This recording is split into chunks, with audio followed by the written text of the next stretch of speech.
Bangladesh marine একাডেমিকে আন্তর্জাতিক মানের প্রতিষ্ঠানে পরিণত করার কথা জানিয়েছেন নৌ পরিবহন উপদেষ্টা ডক্টর শাখাওয়াত হোসেন।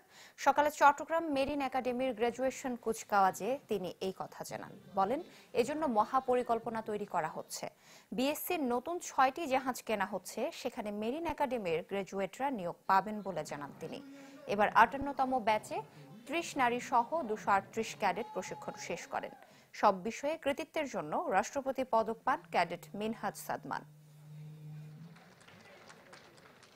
আমরা বাংলাদেশ শিপিং কর্পোরেশনের এনলার্জ করছি।